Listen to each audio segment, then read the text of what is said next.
Question number 51. భారతదేశానికి ఏ దేశంతో 75 ఏళ్ల దౌత్య సంబంధాలు పూర్తయిన సందర్భంగా ప్రధాని నరేంద్ర మోడీ 2024 ఆగస్టు 21న ఏ దేశంలో పర్యటించారు? చూడండి, 2024 ఆగస్టు 21, ఆగస్టు 22 2 రోజుల పాటు పర్యటన అనమాట. పోలాండ్ పర్యటన, భారత ప్రధానమంత్రి నరేంద్ర మోడీ పర్యటన. 2 రోజుల పర్యటన, ఆగస్టు 21, ఆగస్టు 22 భారత ప్రధాని నరేంద్ర మోడీ పోలాండ్లో పర్యటించాడనమాట. పోలాండ్ రాజధాని వార్సా, పోలాండ్ దేశ భాష పోలిష్, పోలాండ్ దేశ కరెన్సీ జొలోటీ, పోలాండ్ దేశ ప్రెసిడెంటు ఆండ్రేజ్ డుడా, పోలాండ్ దేశ ప్రధానమంత్రి డొనాల్డ్ టస్క్. పోలాండ్ రాజధాని వార్సా, పోలాండ్ భాష పోలిష్, పోలాండ్ దేశ currency జొలోటీ, Poland president ఆండ్రేజ్ Duda, Poland దేశ ప్రధానమంత్రి డొనాల్డ్ టస్క్ అనమాట. భారత ప్రధానమంత్రి నరేంద్ర మోడీ డొనాల్డ్ టస్క్తో ద్వైపాక్షిక చర్చలు జరపడం జరిగిందనమాట. కానీ 1978లో మొరార్జీ దేశాయ్ ప్రధానమంత్రిగా ఉన్నప్పుడు పోలాండ్ను సందర్శించాడనమాట. 45 ఏళ్ల తర్వాత భారత్ నుంచి వెళ్ళిన ప్రధానమంత్రి మళ్ళీ నరేంద్ర మోడీయే. మొరార్జీ దేశాయ్ తర్వాత 45 ఏళ్ల తర్వాత పోలాండ్లో పర్యటించాడు నరేంద్ర మోడీ. కాబట్టి గుర్తుంచుకోవాలి ఈ విషయాన్ని, చాలా ఇంపార్టెంట్. కానీ రెండు దేశాల మధ్య ఆర్థిక, సామాజిక, రాజకీయ ఇట్లాంటి అంశాలపైన ద్వైపాక్షిక చర్చల్లో ప్రధానమంత్రి నరేంద్ర మోడీ పోలాండ్ ప్రధానమంత్రి డొనాల్డ్ టస్క్తో ఇద్దరు కూడా ద్వైపాక్షిక చర్చల్లో పాల్గొన్నారనమాట. అక్కడి నుంచి ఆగస్టు 22వ తేదీ ఆయన ఉక్రెయిన్కి వెళ్తాడనమాట. ట్రైన్ ఫోర్స్ అనేటువంటి ఒక ట్రైన్లో ఆయన ఉక్రెయిన్కు చేరడం జరుగుతుంది. ఉక్రెయిన్ రాజధాని కివ్ అనమాట, అక్కడికి చేరతాడు, కివ్కి.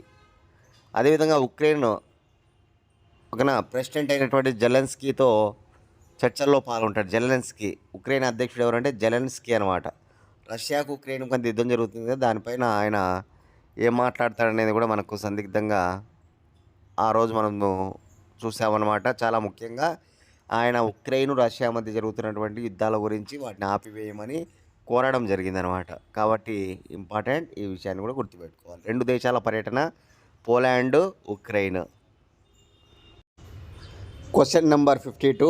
విపత్తుల సమయంలో సహాయం అందించేందుకు హెలికాప్టర్ సైతం వెళ్ళలేని ప్రాంతాలకు 100 కిలోల బరువు తీసుకెళ్లే బాహుబలి డ్రోన్లను ఏ ఐఐటి తయారు చేసి ఘనత సాధించినది?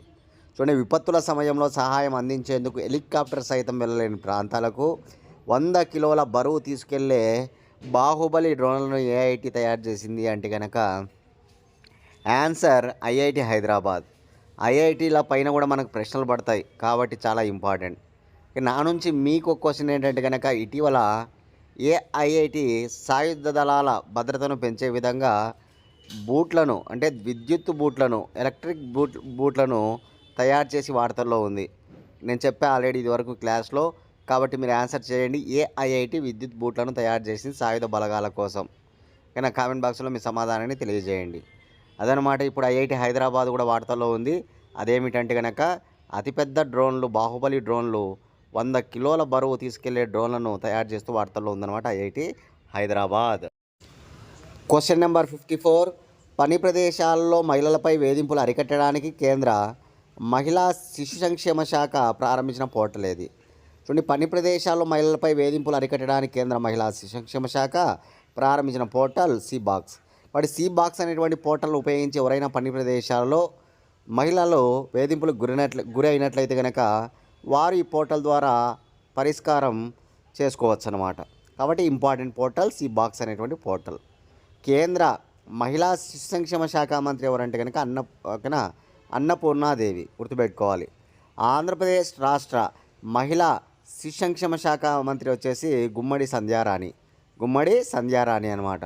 తెలంగాణ మహిళా సంక్షేమ శాఖ మంత్రి ఎవరంటే కనుక అనసూయ సీతక్క, గుర్తుపెట్టుకోవాలి. అనసూయ సీతక్క అనమాట. అన్నపూర్ణాదేవి గుర్తుపెట్టుకోండి. ఓకేనా. అదేవిధంగా గుమ్మడి సంధ్యారాణి పేరు గుర్తుపెట్టుకోండి. ఓకేనా. అనసూయ సీతక్క పేరు గుర్తుపెట్టుకో, అనసూయ సీతక్క. Question number 55. ప్యారిస్లో జరిగిన పారా ఒలింపిక్స్ 2024లో 10 meters air rifle standing shooting విభాగంలో స్వర్ణ పథకం ఎవరు సాధించారు? అవని లేఖరా. ఆన్సర్ అవని లేఖరా. చాలా ఇంపార్టెంట్, గుర్తుపెట్టుకోవాలి పారా ఒలింపిక్స్. ఇక్కడ ప్యారిస్లో జరుగుతున్నాయి కదా పారా ఒలింపిక్స్ ఈ ఏడాది. ఇక్కడ మన భారతదేశానికి సంబంధించి గోల్డ్ మెడల్ ఎవరు తీసుకొచ్చారంటే ఇప్పుడు ఆమె అవని లేఖర షూటర్ అనమాట. 10 మీటర్ల ఎయిర్ రైఫిల్ స్టాండింగ్ షూటింగ్ విభాగం అనమాట. SH1 ఈవెంట్ అనమాట. షూటింగ్లో 10 మీటర్ల ఎయిర్ రైఫిల్ SH1 ఓకేనా ఈవెంట్గా గుర్తుపెట్టుకోవాలి. ఇది ఆమెకు 2వ గోల్డ్ మెడల్ అనమాట పారా ఒలింపిక్స్లో. ఆల్రెడీ గత టోక్యో ఒలింపిక్స్లో ఆమె 2020 టోక్యో ఒలింపిక్స్లో గోల్డ్ మెడల్ సాధించింది. మళ్ళీ ఇప్పుడు 2వ గోల్డ్ మెడల్ అనమాట. మొట్టమొదటి భారతీయురాలు అనమాట పారా ఒలింపిక్స్లో గోల్డ్ మెడల్ సాధించిన మొట్టమొదటి భారతీయురాలు. అదే ఓవరాల్గా తీసుకున్నప్పుడు పురుషులు స్త్రీలు ఇద్దరిని తీసుకున్నప్పుడు ఇక్కడ 2వ ప్లేయర్ అనమాట. గోల్డ్ మెడల్ సాధించిన 2వ వ్యక్తి ఎవరి తర్వాత అంటే కనుక దేవేంద్ర జజారియా తర్వాత 2వ వ్యక్తి అనమాట. 2 గోల్డ్ మెడల్ సాధించిన వాళ్ళు ఇద్దరు ఉన్నారు ఇంతవరకు పారా ఒలింపిక్స్లో. ఫస్ట్ దేవేంద్ర జజారియా, 2 ఈ అవని లేఖర అని గుర్తుపెట్టుకోవాలి. ఇది రాజస్థాన్ అనమాట. ఓకేనా, అవని లేఖర పేరు మర్చిపోకూడదు. చాలా చాలా ఇంపార్టెంట్. మనం బిట్ ఎక్స్పెక్ట్ చేయొచ్చు ఇది ఎగ్జామ్లో ఖచ్చితంగా. ఓకేనా, right. Question number 53. Science and టెక్నాలజీలో అత్యుత్తమ ప్రతిభ కనపరిచి సేవలు అందించిన వారికి ఇచ్చే అత్యున్నత పురస్కారాలైన రాష్ట్రీయ విజ్ఞాన పురస్కారాలను 33 ఇవ్వగా ఇందులో విజ్ఞాన టీం పురస్కారాన్ని అందుకున్నది ఎవరు? చూడండి, మనము తరచుగా రిపీటెడ్గా బిట్టిస్తున్నాం అనమాట ప్రతి క్లాస్లో కూడా, ఎందుకంటే చాలా ఇంపార్టెంట్ అనమాట. ఓకేనా, ఈ పురస్కారాలు ఏంటి? రాష్ట్రీయ విజ్ఞాన పురస్కారాలు అనమాట. ఇందులో ఒక విభాగము ఓకేనా విజ్ఞాన్ టీం అనేది ఒకటి ఉంటుందన్నమాట. విజ్ఞాన్ టీం పురస్కారం అది చంద్రయాన్ 3 టీంకు అందించారు. చంద్రయాన్ 3 టీం అని గుర్తుంచుకోవాలి. చంద్రయాన్ 3 టీం అనమాట. మొత్తం 33 ఇస్తే కనుక 1 పద్మనాభన్కి ఇచ్చారనమాట. కానీ పద్మనాభన్ అవార్డు పేరు ఏంటంటే కనుక విజ్ఞాన రత్న. ఇక విజ్ఞానశ్రీ వచ్చేసి 13 మందికి ఇచ్చారు. విజ్ఞాన యువ పురస్కారాలు వచ్చేసి 18 మందికి ఇచ్చారు. విజ్ఞాన యువ పురస్కారాలు 18 మందికి ఇచ్చారు. అదేవిధంగా విజ్ఞాన టీం వచ్చేసి చంద్రయాన్ 3కి ఇచ్చారు. మొత్తం 33 అవార్డులు అనమాట ఈ ఏడాది ప్రకటించారు. ఇవి మొట్టమొదటి అవార్డులు. ఇంతవరకు ఎప్పుడు కూడా విజ్ఞాన పురస్కారాలు ఇవ్వలేదన్నమాట. సైన్స్ అండ్ టెక్నాలజీలో అన్నిటికంటే అత్యున్నత పురస్కారం ఏది అని రేపు ఎగ్జామ్లు అడిగితే ఈ రాష్ట్రీయ విజ్ఞాన పురస్కారాలని ఆన్సర్ చేయాలి. ఓకేనా, చాలా ఇంపార్టెంట్గా గుర్తుపెట్టుకోవాలి. రాష్ట్రపతి భవన్లో రాష్ట్రపతి ద్రౌపది ముర్ము గారు ఈ అవార్డులను అందజేయడం జరిగిందనమాట. ఓకేనా. Question number 56. 2024 ఆగస్టు 29న ప్రముఖ రాజ్యాంగ నిపుణుడు న్యాయ కోవిదుడు ఓకేనా ఈ ఏజీ నురానీ ముంబైలో కన్నుమూశారనమాట. ఏజీ నురానీ రచించిన క్రింది పుస్తకం ఏది? చూడండి, ఏజీ నురానీ అనేటువంటి వ్యక్తి ప్రముఖ న్యాయ కోవిదుడు అనమాట, రాజ్యాంగ నిపుణుడు అనమాట. ఆయన ఇప్పుడు ముంబైలో చనిపోయాడు. ఆయన రాసిన పుస్తకాలు కూడా ఉన్నాయన్నమాట. గొప్ప రచయిత కూడా ఈయన. రాజ్యాంగం పరంగా ఉన్నటువంటి పుస్తకాలు రాస్తూ ఉంటాడనమాట. ఆయన రాసిన పుస్తకాలు కింద నేను చదువుతా. 3 పుస్తకాలు నోట్ చేసుకోవాలి మీరు. ఆర్టికల్ 370 మనందరికీ తెలుసు, జమ్మూ కాశ్మీర్కు ప్రత్యేక రాజ్యాంగం ఉంటుంది ఒకప్పుడు. అది ఆర్టికల్ 370 అని మనకు తెలుసు. బట్ ఆర్టికల్ 370 అనేటువంటి పుస్తకాన్ని రాశాడు. ద డిస్ట్రక్షన్ ఆఫ్ హైదరాబాద్ అనే పుస్తకం రాశాడు. ద కాశ్మీర్ డిస్ప్యూట్ ఈ 3 పుస్తకాలు నోట్ చేసుకోండి. ఏజీ నురానీ రాసిన పుస్తకాలు అనమాట. Article 370, the destruction of Hyderabad, the Kashmir dispute అనమాట. పై 1 ఇక్కడ ఆన్సర్. Question number 57. రెజ్లర్ సాక్షి మాలిక్ ఆత్మకథను ఏ పేరుతో రచయిత జొనాథన్ సెల్వరాజ్ రచించారు? చూడండి, రెజ్లర్ అనగానే చాలా పాపులర్ రెజ్లర్స్లో ఒక రెజ్లర్ ఎవరంటే సాక్షి మాలిక్ అనమాట. ఈ సాక్షి మాలిక్ యొక్క ఆటోబయోగ్రఫీ ఆత్మకథ ఎవరు రచించారంటే మాత్రం జొనాథన్ సెల్వరాజ్ అనమాట. గుర్తుపెట్టుకోవాలి. ఆ పుస్తకం పేరు ఏంటంటే కనుక, ఆమె యొక్క ఆత్మకథ పేరు ఏంటంటే కనుక విట్నెస్ అనమాట. విట్నెస్ ఎవరి ఆత్మకథ? రెజ్లర్ సాక్షి మాలిక్. విట్నెస్ పుస్తకాన్ని రచించినది ఎవరు? జొనాథన్ సెల్వరాజ్. ఈ విషయాలు గుర్తుపెట్టుకుంటే సరిపోతుంది. ఓకేనా, right. Question number 58. Visakhapatnam navy ship building నిర్మాణంలో తయారు అయిన భారతదేశ ఏ 2వ అణు జలంతర్గామిని రక్షణ మంత్రి రాజ్నాథ్ సింగ్ భారత నౌకాదళానికి అప్పగించారు? Answer INS Arighat. సో మొట్టమొదటి భారతదేశ అణుజలంతర్గామి ఏదంటే ఐఎన్ఎస్ అరిహంత్ అనమాట.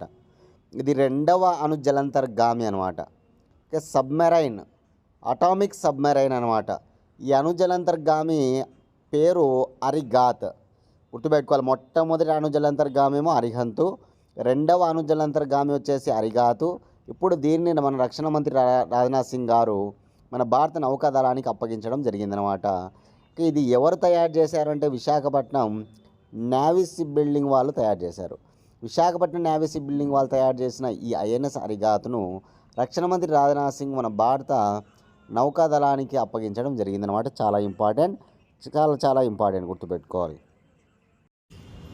Question number 59, Paris para Olympics 2024లో ఈ క్రింది వారిలో మెడల్ సాధించని వారు ఎవరు? మెడల్ సాధించని వారు క్రింది వారిలో మనం చూస్తే పారా ఒలింపిక్స్లో ఈ ఏడాది, ఓకేనా, ఎవరు అంటే కనుక గాయత్రి రాయ్, ఇక్కడ మెడల్ లేదు ఈమెకి. ప్రీతి పాల్,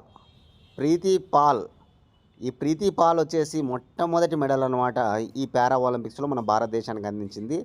బ్రాంజ్ మెడల్ అనమాట. 100 మీటర్స్ T35 100 మీటర్స్ విభాగంలో ఓకే మనకి బ్రాంజ్ మెడల్ తెచ్చింది, ఫస్ట్ మెడల్ అనమాట. ఇక మోనా అగర్వాల్ వచ్చేసి 10 మీటర్ల ఎయిర్ రైఫిల్ కానీ SH1 స్టాండింగ్ SH1 విభాగంలో బ్రాంజ్ మెడల్ ఇచ్చింది, కాంస్యం అనమాట. బ్రాంజ్ అంటే కాంస్యం, ఓకేనా. ఇక అవనీ లేఖర గురించి మనం ఈరోజే చెప్పుకున్నాం, గోల్డ్ మెడల్ అనమాట. 10 మీటర్ల ఎయిర్ రైఫిల్ స్టాండింగ్ SH1 విభాగంలో గోల్డ్ మెడల్ తెచ్చింది ఎవరంటే కనుక అవనీ లేఖర. కాబట్టి ప్రీతి పాలు, మోనా అగర్వాల్, అవనీ లేఖరకు మెడల్స్ ఉన్నాయి. ప్రీతి పాలు, మోనా అగర్వాల్కు కన్నా బ్రాంజ్ మెడల్స్, అవనీ లేఖరికి గోల్డ్ మెడలు. ప్రీతి పాలు T35 100 మీటర్స్ విభాగం అనమాట. మోనా అగర్వాల్ వచ్చేసి 10 మీటర్ల ఎయిర్ రైఫిల్ స్టాండింగ్ SH1 విభాగము. అవనీ లేఖర ఓకేనా 10 మీటర్ల ఎయిర్ రైఫిల్ SH1 విభాగం అనమాట, ఓకేనా, రైట్. క్వశ్చన్ నెంబర్ 60, వైమానిక దళంలో అతి కొద్ది దేశాల వద్ద గల స్టెల్త్ రకం యుద్ధ విమానాలను భారత్కు చెందిన రక్షణ పరిశోధన అభివృద్ధి సంస్థ ఏ సంవత్సరం నాటికి తయారు చేయాలని నిర్ణయించినది? ఆన్సర్ 2035.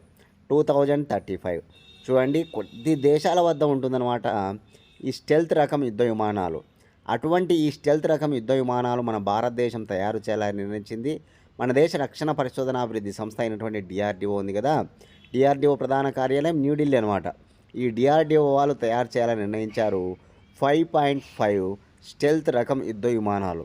5.5 స్టెల్త్ రకం యుద్ధ విమానాలు అన్నమాట. ఇవి ఏ సంవత్సరం నాటికి తయారు చేయాలని నిర్ణయించారంటే 2035. క్వశ్చన్ నెంబర్ 61, కేంద్ర పారిశ్రామిక భద్రతా దళం యొక్క డైరెక్టర్ జనరల్గా ఆగస్టు 28న ఎవరు నియమితులయ్యారు? చూడండి, కేంద్ర పారిశ్రామిక భద్రతా దళం, దీన్ని ఇంగ్లీష్లో CISF అంటాం, central industrial security force director జనరల్గా ఎవరు నియమించబడ్డారు అంటే కనుక answer Rajvinder Singh Bhatti. CISF director general Rajvinder Singh Bhatti. Second ఆప్షన్లో చెల్లా శ్రీనివాస్ శెట్టి, మనకు తెలిసి ఇటీవలనే SBI చైర్మన్గా, స్టేట్ బ్యాంక్ ఆఫ్ ఇండియా చైర్మన్గా ఇటీవల నియమించబడిన వాడు చెల్లా శ్రీనివాస్ శెట్టి. థర్డ్ ఆప్షన్ సతీష్ కుమార్, మనందరికీ తెలిసి ఇటీవలనే రైల్వే బోర్డు ఇక్కడ చైర్మన్గా ఇటీవల నియమించబడినటువంటి వాడు ఒక SC అనమాట, మొట్టమొదటి SC అనమాట. రైల్వే బోర్డు చైర్మన్గా మొట్టమొదటి SC కాబట్టి ఓకేనా, గుర్తుపెట్టుకోవాలి, ఆయన సతీష్ కుమార్ అనమాట. ఇక ఇటీవలనే మనం చెప్పాం సాధనా సక్సేనా నాయర్ గురించి. ఎవరి సాధనా సక్సేనా నాయర్ దేనికి నియమించబడింది అనేది కామెంట్ బాక్స్లో మీ సమాధానాన్ని తెలియజేయండి. అందరూ కూడా చాలా important, Sadhana Saxena Nair. Question number 62, 2024 August 29న కేంద్ర సాహిత్య అకాడమీ భాషా సమ్మాన్ అవార్డు 2021ని అందుకున్న సాహిత్యవేత్త ఎవరు? చూడండి, 2024 ఆగస్టు 29న కేంద్ర సాహిత్య అకాడమీ భాషా సమ్మాన్ అవార్డును అందుకున్న సాహిత్యవేత్త బేతవోలు రామబ్రహ్మం. ఈ బేతవోలు రామబ్రహ్మం ఆంధ్రప్రదేశ్కు చెందినటువంటి వ్యక్తి, పశ్చిమ గోదావరి జిల్లా వాసి అనమాట. బేతవోలు రామబ్రహ్మం చాలా గొప్ప సాహిత్యవేత్త, ఒక అవధాని, విమర్శకుడు, కథకుడు, అంతకు మించి ఆయన గొప్ప ఉపాధ్యాయుడు కూడా. అటువంటి బేతవోలు రామ్ బ్రహ్మానికి ఇప్పుడు కేంద్రం అంటే కేంద్ర సాహిత్య అకాడమీ భాషా సమ్మాన్ అవార్డును అందజేయడం జరిగిందనమాట. గుర్తుపెట్టుకోవాలి, బేతవోలు రామ బ్రహ్మం చాలా గొప్ప అవార్డు అనమాట. ఇది 2021కి గాను 2024లో అందించారనమాట. కాబట్టి బేతవోలు రామ బ్రహ్మానికి ఈ అవార్డు వచ్చినది నోట్ చేసుకోండి. నా నుంచి మీకు క్వశ్చన్ ఏంటంటే కనుక జ్ఞానరత్న ఇప్పుడు ఇచ్చినటువంటి పురస్కారాలే కదా రాష్ట్రీయ జ్ఞాన పురస్కారాలు. అందులో జ్ఞానరత్న పురస్కారాన్ని ఈ ఏడాదికి ఎవరికి అందజేశారు? కామెంట్ బాక్స్లో మీ సమాధానాన్ని తెలియజేయండి అందరూ కూడా. Question number 63. ప్రతి శుక్రవారం ముస్లిం ఎమ్మెల్యేల నమాజ్ కోసం 2 గంటల విరామంపై ఏ రాష్ట్ర అసెంబ్లీ నిషేధం విధించింది? చూడండి, ప్రతి శుక్రవారం ముస్లిం ఎమ్మెల్యేలు కానీ నమాజ్ చేసుకోవడం కోసం 2 గంటల విరామం ఇచ్చేవాళ్ళు అనమాట. ఇప్పుడు అలా లేకుండా దానిపై ఏ రాష్ట్ర అసెంబ్లీ నిషేధం విధించిందంటే కనుక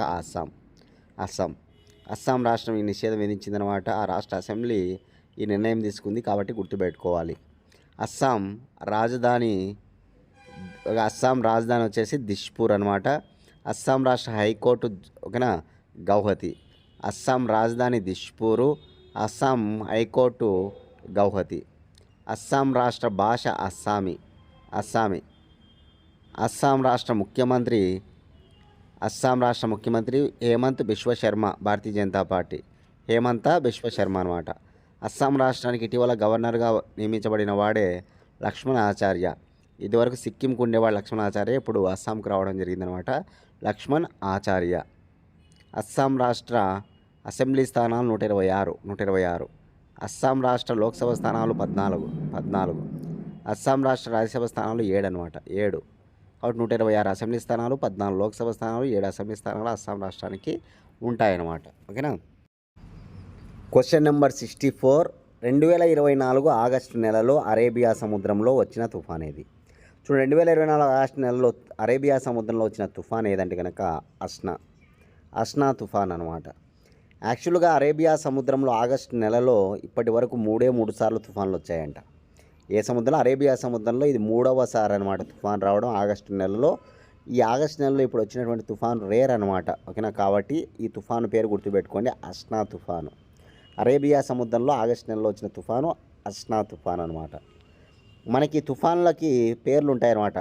హరికేన్లు అని, టైఫూన్లు అని, సైక్లోన్లు అని, విల్లీస్ అని. కానీ అట్లాంటిక్ మహాసముద్రంలో వచ్చేటువంటి తుఫాన్లన్నిటి కూడా హరికేన్లు అంటూ ఉంటారు. హరికేన్లు అట్లాంటిక్ మహాసముద్రం, అమెరికా ఆ సైడ్ అంతా కూడా అనమాట. అదేవిధంగా పశ్చిమ పసిఫిక్ మహాసముద్రంలో, దక్షిణ చైనా సముద్రంలో వచ్చే తుఫాన్లను టైఫూన్లు అంటారు. దక్షిణ చైనా సముద్రము, అదేవిధంగా పశ్చిమ పసిఫిక్ మహాసముద్రంలో వచ్చే తుఫాన్లను టైఫూన్లు అంటారనమాట. ఇక హిందూ మహాసముద్రంలో వచ్చే తుఫాన్లను సైక్లోన్స్ అంటారు. హిందూ మహాసముద్రం ఉంది కదా మనకి, కానీ అది సైక్లోన్ అనమాట. ఇంకా ఆస్ట్రేలియాలో వచ్చే తుఫాన్లను విల్లీస్ అంటారు. విల్లీస్ కాబట్టి ఆయా ప్రదేశాలు ఆయా పేర్లు ఉన్నాయి కాబట్టి గుర్తుపెట్టుకోండి. ఓకేనా. విల్లీస్ అంటే Australia. Question number 65. International cricket council నూతన చైర్మన్గా గ్రెగ్ బార్క్లే స్థానంలో ఎవరు నియమితులయ్యారు? ఇంటర్నేషనల్ క్రికెట్ కౌన్సిల్ ఐసీసీ, ఈ ఐసీసీ నూతన చైర్మన్గా ఎవరు నియమితులయ్యారంటే కనుక ఆయనే జైషా. బీసీసీఐ కార్యదర్శిగా ఉన్న జైషా ఐసీసీ చైర్మన్గా బాధ్యతలు స్వీకరించారనమాట. ఇది వరకు గ్రెగ్ బార్క్లే ఉండేవాడు. యాక్చువల్గా ఆయనది ఇంకొక సంవత్సరం ఉందన్నమాట. కానీ ఆయన రాజీనామా చేయడం వల్ల ఆ అవకాశం ఎవరికి వచ్చిందంటే కనుక మన జైషా గారికి వచ్చిందనమాట. జైషా అంటే అమిత్ షా కుమారుడు. మన కేంద్ర హోంమంత్రి అమిత్ షా ఉన్నాడు కదా, ఆయన కుమారుడే జైషా అనమాట. బీసీసీఐ సెక్రటరీగా ఉండేవాడు. ఇప్పుడు ఐసీసీ చైర్మన్గా గొప్ప బాధ్యతను స్వీకరించాడనమాట. ఎవరు? ఈ జైషా పేరు గుర్తుపెట్టుకోవాలి. Question number 66. ప్రతి ఏటా హాకీ లెజెండ్ ధ్యాన్ చంద్ పుట్టినరోజును పురస్కరించుకుని ఏ తేదీన జాతీయ క్రీడా దినోత్సవాన్ని నిర్వహిస్తారు? జాతీయ క్రీడా దినోత్సవం అంటే ఆగస్టు 29. ఆగస్టు 29 ఎవరి పుట్టినరోజు అంటే కనుక భారతదేశ హాకీ పితామహుడు ధ్యాన్ చంద్ గారి పుట్టినరోజు అనమాట. భారతదేశ హాకీ పితామహుడు ఎవరంటే ధ్యాన్ చంద్. ఆయన పుట్టినరోజు కూడా ఆగస్టు 29. కాబట్టి ప్రతి ఏటా ఆయన జన్మదినాన్ని పురస్కరించుకొని జాతీయ క్రీడా దినోత్సవం, నేషనల్ స్పోర్ట్స్ డేని నిర్వహిస్తారన్నమాట. అంతేకాదు భారతదేశంలో క్రీడారంగంలో ఇచ్చే అత్యున్నత పురస్కారం కూడా ధ్యాన్ చంద్ గారి పేరు మీదుగానే ఉందన్నమాట. భారతదేశంలో క్రీడారంగంలో ఇచ్చే అత్యున్నత పురస్కారం ధ్యాన్చంద్ ఖేల్ రత్న. ధ్యాన్చంద్ ఖేల్ రత్న.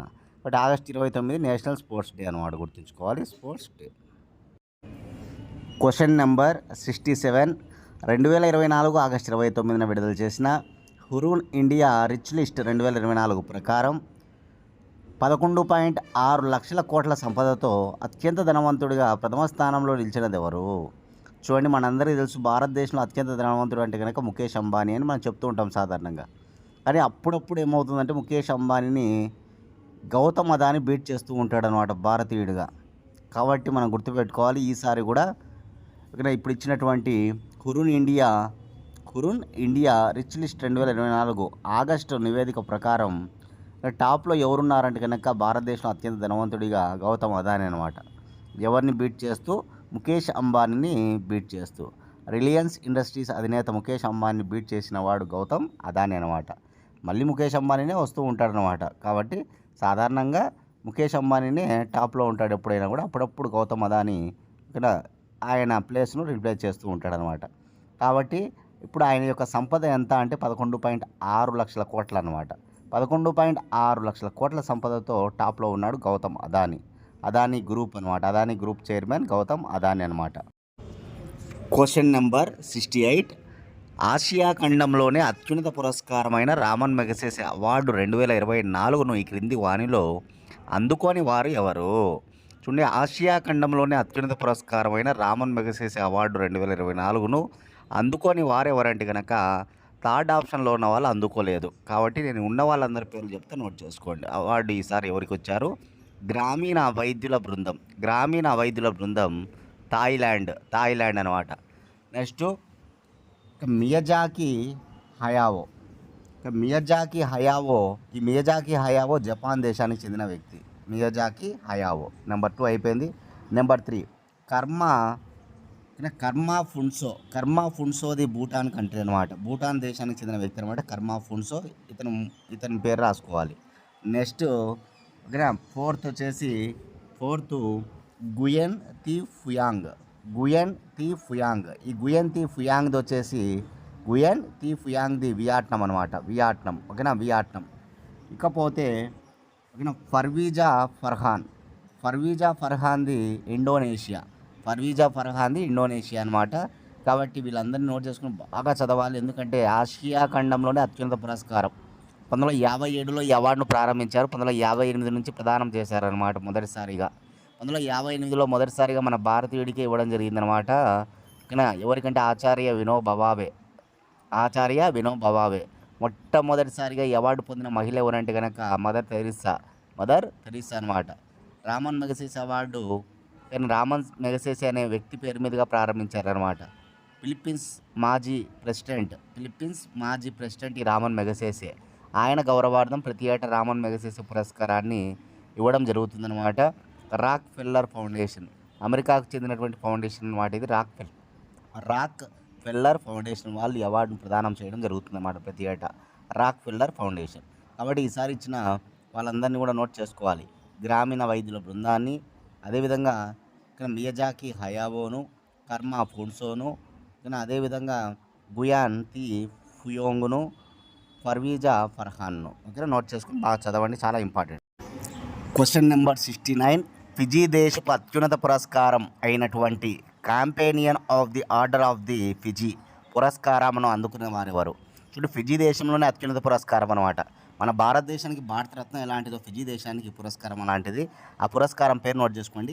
క్యాంపేనియన్ of the order of the Fiji. దీన్ని మన భారత రాష్ట్రపతి ద్రౌపది ముర్ము గారికి అందజేయడం జరిగిందనమాట. ఇటీవలనే ఆమె ఫిజీ దేశంలో పర్యటించింది కదా, 3 దేశాల్లో పర్యటించింది. నేను చెప్పాను ఆల్రెడీ. ఫిజీ దేశంతో పాటు మిగతా ఏ 2 దేశాల్లో పర్యటించిందో మీరు కామెంట్ బాక్స్లో మీ సమాధానాన్ని తెలియజేయండి అందరూ కూడా. ఓకేనా, ఫిజీ దేశంతో పాటు మరొక 2 దేశాలు కూడా మీరు కామెంట్ బాక్స్లో మీ సమాధానాన్ని తెలియజేయండి, చూద్దాం ఎంతమంది చేస్తారు. Question number 71. National security guard నూతన డైరెక్టర్ జనరల్గా ఎవరు నియమితులయ్యారు? చూడండి, ఎన్ఎస్జీ అంటాం, నేషనల్ సెక్యూరిటీ గార్డ్, జాతీయ భద్రతా దళం. నేషనల్ సెక్యూరిటీ గార్డ్ జాతీయ భద్రతా దళం అనమాట. నూతన డైరెక్టర్ జనరల్ ఎవరంటే కనుక B Srinivasan answer. B Srinivasan. ఆప్షన్లో ఉన్న మిగతా ముగ్గురిని చూస్తే ఉపేంద్ర ద్వివేది ఆర్మీ చీఫ్ అనమాట. వివేక్ రామ్ చౌదరి వచ్చేసి air force chief marshal Vivek Ram Chaudhary. Navy chief ఎవరంటే దినేష్ కుమార్ త్రిపాఠి. ఇచ్చిన ఆప్షన్లన్నీ కూడా ఒకసారి చూసుకోండి, చాలా important. Army, navy, air force కూడా ఎవరున్నారనేది మనం తెలుసుకోవాలి కాబట్టి ఉపేంద్ర ద్వివేది, వివేక్ రామ్ చౌదరి, దినేష్ కుమార్ త్రిపాఠి పేర్లు మైండ్లో పెట్టుకోవాలి. ఓకేనా.